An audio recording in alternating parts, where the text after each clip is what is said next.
Hey, everybody. This is Louis with the Gifted Leader coming from the rock and roll headquarters of the Gifted Leader here.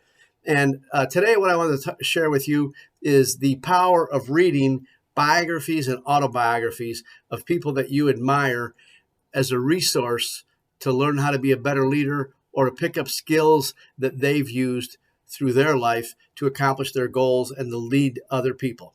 So one of the first ones I want to show you or share with you here today is one with Stevie Ray Vaughan, one of my all-time favorite guitar players. Inspired me to become a much better electric guitar player.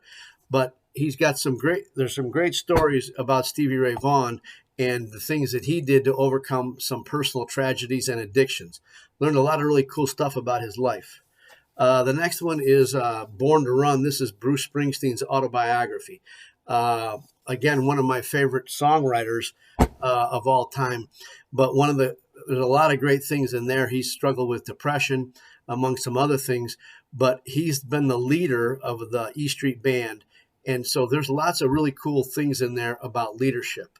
This next one is the big man who was the saxophone player for Bruce Springsteen, who passed away a couple of years ago. Again, a great story. He had a career on his own outside of the E Street Band, but he played with Bruce Springsteen and the E Street Band for the majority of his career, as well as having his own band, did own recordings. He sat in on a bunch of other recordings. But again, I've picked up a bunch of great leadership principles and even life lessons from Clarence Clemens, Bruce Springsteen, Stevie Ray Vaughan. And as you can tell, it should be no secret from the stuff behind me that I'm a huge rock and roll guy and I love music. And so my point to this is biographies and autobiographies of the people that you admire. You can pick up leadership skills, principles, traits, ideas, habits, because these people have done them, implemented them, and then led their way to the top. One of my all-time favorite books is this book by Phil Jackson called 11 Rings. This I highly recommend to anybody that's a leader, regardless of whether you're a basketball fan or a sports fan at all. That I can guarantee that there are some of the greatest things I've learned in leadership are in that book. And I can tell you that what's cool about that is it's really powerful. When I often talk about leadership, I use the example of Mike Ditka, who was a tyrant. He coached, for those of you who don't know, he was the coach of the Chicago Bears, and Phil Jackson, who was the coach of the Chicago Bulls and then later on the Los Angeles Lakers. Mike Ditka was a tyrant when it came to leadership, and he would yell and scream. He would humiliate people. He would throw clipboards. He was a crazy man on the sideline, and he was famous for it. But my point is that he won one championship. Being a tyrant or a yeller and a screamer is not a sustainable model for leadership. That book, 11 Rings by Phil Jackson, he's the opposite of Mike Ditka. He's calm, he's laid back, he's a teacher. He teaches his teams. He's a great leader because he's patient, he's wise, he understands that they need to be able to learn at their pace. And he did a bunch of really cool things with his team.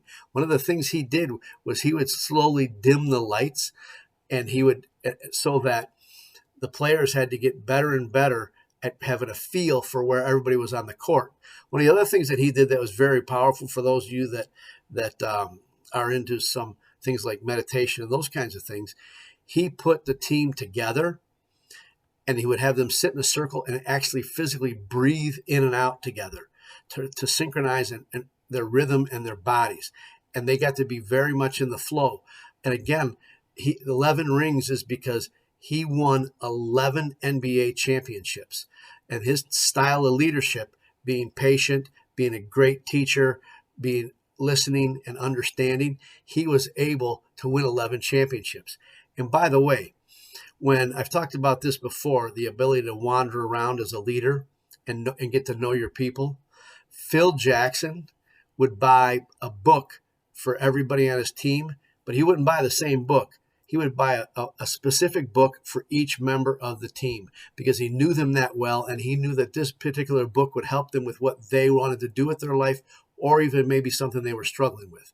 So again, my point to all this is read autobiographies and biographies. You'll be amazed at what you can learn about leadership. One of the other guys I've read is Ben Franklin. A little bit of parts of it were dry, but very fascinating. Read about the people that inspire you or you think have done great things as leaders, because you'll be amazed at what you can pick up from just reading about their life. And all of them are persistent and don't give up. But read biographies and autobiographies, because you're already a gifted leader and it'll make you a better gifted leader. We'll see you soon.